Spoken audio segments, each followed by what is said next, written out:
ನಮಸ್ಕಾರ ಸ್ನೇಹಿತರೆ. ವಿಜಯನಗರ ಸಾಮ್ರಾಜ್ಯದ ಭಾಗ 2ರಲ್ಲಿ ನಾವು ಹಕ್ಕಬುಕ್ಕರು ಮತ್ತು ಕುಮಾರ ಕಂಪಣನ ಸಾಹಸಗಳನ್ನು ನೋಡಿದೆವು. ಆದರೆ ಸ್ನೇಹಿತರೆ, ಒಂದು ಸಾಮ್ರಾಜ್ಯ ಕೇವಲ ಯುದ್ಧದಿಂದ ಮಾತ್ರ ಉಳಿಯುವುದಿಲ್ಲ. ಅದಕ್ಕೆ ಸಾಹಿತ್ಯ, ಕಲೆ, ವ್ಯಾಪಾರ ಮತ್ತು ಬಲಿಷ್ಠವಾದ ಆಡಳಿತ ಬೇಕು. ಸಂಗಮ ವಂಶದಲ್ಲಿ ಅಂತಹ ಸುವರ್ಣ ಯುಗವನ್ನು ತಂದ ಮಹಾನ್ ದೊರೆ ಎಂದರೆ ಅದು 2ನೇ ದೇವರಾಯ ಅಥವಾ ಪ್ರೌಢದೇವರಾಯ. ಇಂದಿನ ವಿಡಿಯೋದಲ್ಲಿ ಆನೆಗಳ ಬೇಟೆಗಾರ ಎಂದು ಕರೆಸಿಕೊಳ್ಳುತ್ತಿದ್ದ ಈ ದೊರೆಯ ಕಾಲದಲ್ಲಿ ಹಂಪಿ ಹೇಗಿತ್ತು, ವಿದೇಶಿ ಪ್ರವಾಸಿಗರು ವಿಜಯನಗರವನ್ನು ಕಂಡು ಬೆಚ್ಚಿ ಬಿದ್ದಿದ್ದು ಏಕೆ ಎನ್ನುವುದನ್ನು ನೋಡೋಣ.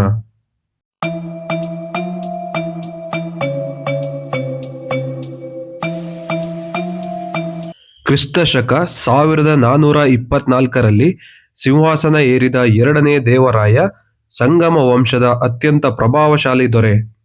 ಈತನಿಗೆ ಗಜ ಬೇಟೆಗಾರ ಎಂಬ ಬಿರುದಿತ್ತು. ಅಂದರೆ ಶತ್ರುಗಳೆಂಬ ಆನೆಗಳಿಗೆ ಸಿಂಹ ಸ್ವಪ್ನವಾಗಿದ್ದವನು ಎಂದು ಅರ್ಥ. ದೇವರಾಯನು ಒಂದು ಪ್ರಮುಖ ಬದಲಾವಣೆಯನ್ನು ತಂದನು. ಬಹುಮನಿ ಸುಲ್ತಾನರ ಬಳಿ ಉತ್ತಮವಾದ ಬಿಲ್ಲುಗಾರಿಕೆ ಮತ್ತು ಅಶ್ವದಳ ಇರುವುದನ್ನು ಆತ ಗಮನಿಸಿದನು. ಅದಕ್ಕೆ ಪ್ರತಿಯಾಗಿ ಆತ ತನ್ನ ಸೈನ್ಯದಲ್ಲಿ ಮುಸ್ಲಿಂ ಬಿಲ್ಲುಗಾರರನ್ನು ನೇಮಿಸಿಕೊಂಡನು ಮತ್ತು ಅವರಿಗೆ ಮಸೀದಿಗಳನ್ನು ಕಟ್ಟಿಸಿಕೊಟ್ಟನು. ಅರೇಬಿಯಾದಿಂದ ಅತ್ಯುತ್ತಮ ಕುದುರೆಗಳನ್ನು ಆಮದು ಮಾಡಿಕೊಂಡನು. ಈ ಆಧುನಿಕ ಸೈನ್ಯದ ಮೂಲಕ ಆತ ಇಡೀ ದಕ್ಷಿಣ ಭಾರತವನ್ನೇ ತನ್ನ ಹಿಡಿತದಲ್ಲಿ ಇಟ್ಟುಕೊಂಡಿದ್ದನು. ಲಂಕೆಯ ರಾಜನು ಕೂಡ ದೇವರಾಯನಿಗೆ ಕಪ್ಪ ಕಾಣಿಕೆ ನೀಡುತ್ತಿದ್ದನು ಎಂದರೆ ಆತನ ಪ್ರಭಾವ ಎಷ್ಟಿತ್ತು ಎಂದು ಊಹಿಸಿ.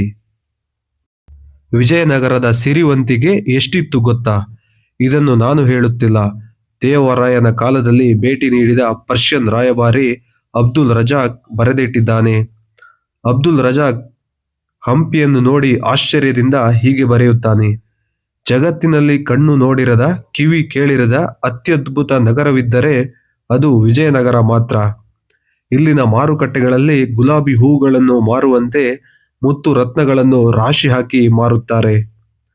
ಅಷ್ಟೇ ಅಲ್ಲ, ಇಟಲಿಯ ಪ್ರವಾಸಿ ನಿಕೋಲೋ ಡಿಕಾಂಟಿ ಕೂಡ ಇದೇ ಸಮಯದಲ್ಲಿ ಬಂದು ವಿಜಯನಗರದ ಬೃಹತ್ ಕೋಟೆಗಳು ಮತ್ತು ದಸರಾ ಹಬ್ಬದ ವೈಭವವನ್ನು ಕೊಂಡಾಡಿದ್ದಾನೆ.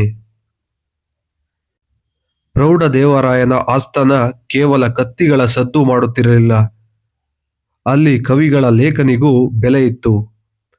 ಕನ್ನಡದ ಅತ್ಯಂತ ಜನಪ್ರಿಯ ಕವಿ ಕುಮಾರವ್ಯಾಸ ಇದೇ ದೇವರಾಯನ ಕಾಲದಲ್ಲಿದ್ದವನು ಎಂದು ನಂಬಲಾಗಿದೆ.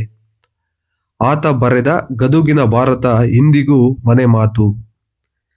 ತೆಲುಗು ಕವಿ ಶ್ರೀನಾಥನಿಗೂ ದೇವರಾಯನು ಕವಿ ಸಾರ್ವಭೌಮ ಎಂಬ ಬಿರುದು ನೀಡಿ ಕನಕಾಭಿಷೇಕ ಮಾಡಿದ್ದನು. ಲಕ್ಕಣ್ಣ, ದಂಡೇಶನಂತಹ ದಂಡನಾಯಕರು ಕೂಡ ಸಾಹಿತ್ಯ ರಚನೆ ಮಾಡಿದ್ದು ಈ ಕಾಲದ ವಿಶೇಷ. ಆದರೆ ಸ್ನೇಹಿತರೆ, ಪ್ರೌಢದೇವರಾಯನ ಮರಣದ ನಂತರ ಸಾಮ್ರಾಜ್ಯಕ್ಕೆ ಗ್ರಹಣ ಹಿಡಿದಂತಾಯಿತು. ಆತನ ನಂತರ ಬಂದ ಅರಸರು ದುರ್ಬಲರಾಗಿದ್ದರು. ಒಳ ಜಗಳಗಳು ಮತ್ತು ಬಹುಮನಿಗಳ ದಾಳಿ ಹೆಚ್ಚಾಯಿತು. ಸಾಮ್ರಾಜ್ಯವು ನಾಶವಾಗುವ ಹಂತ ತಲುಪಿದಾಗ ಅದನ್ನು ರಕ್ಷಿಸಲು ಮುಂದಾದವನು ದಂಡನಾಯಕ ಸಾಳ್ವ ನರಸಿಂಹ. ಆತ ದುರ್ಬಲ ರಾಜನನ್ನು ಬದಿಗೆ ಸರಿಸಿ ಅಧಿಕಾರವನ್ನು ತನ್ನ ಕೈಗೆ ತೆಗೆದುಕೊಂಡನು. ಇದರೊಂದಿಗೆ ಸಂಗಮ ವಂಶ ಅಂತ್ಯಗೊಂಡು ಸಾಳ್ವ ವಂಶ ಆರಂಭವಾಯಿತು. ಆದರೆ ವಿಧಿಯಾಟ ನೋಡಿ, ಸಾಳ್ವ ವಂಶವು ಹೆಚ್ಚು ಕಾಲ ಉಳಿಯಲಿಲ್ಲ. ಮುಂದೆ ಅಧಿಕಾರಕ್ಕೆ ಬಂದಿದ್ದು ತುಳುವ ವಂಶ. ತುಳುವ ವಂಶದ ಉದಯದೊಂದಿಗೆ ವಿಜಯನಗರದ ಇತಿಹಾಸವೇ ಬದಲಾಯಿತು. ಏಕೆಂದರೆ ಇತಿಹಾಸ ಕಂಡ ಅಪ್ರತಿಮ ವೀರ, ಕನ್ನಡದ ಕೀರ್ತಿ ಪತಾಕೆಯನ್ನು ಮುಗಿಲೆತ್ತರಕ್ಕೆ ಹಾರಿಸಿದ ಮಹಾನ್ ಚಕ್ರವರ್ತಿಯ ಆಗಮನ ಇನ್ನೇನು ಆಗಲಿತ್ತು. ಯಾರು ಆ ಮಹಾನ್ ಚಕ್ರವರ್ತಿ? ಕನ್ನಡ ರಾಜ್ಯ ರಮಾರಮಣ ಎಂದು ಯಾರನ್ನು ಕರೆಯುತ್ತಾರೆ? ವಿಜಯನಗರ ಸಾಮ್ರಾಜ್ಯದ ಅತಿದೊಡ್ಡ ಮತ್ತು ರೋಚಕ ಅಧ್ಯಾಯ ಶ್ರೀಕೃಷ್ಣ ದೇವರಾಯನ ಕಥೆಯನ್ನು ನಮ್ಮ ಮುಂದಿನ ಭಾಗದಲ್ಲಿ ನೋಡೋಣ. ಈ ವಿಡಿಯೋ ಇಷ್ಟವಾಗಿದ್ದರೆ ಲೈಕ್ ಮಾಡಿ, ಸಬ್ಸ್ಕ್ರೈಬ್ ಮಾಡಿ. ಜೈ ಹಿಂದ್, ಜೈ ಕರ್ನಾಟಕ.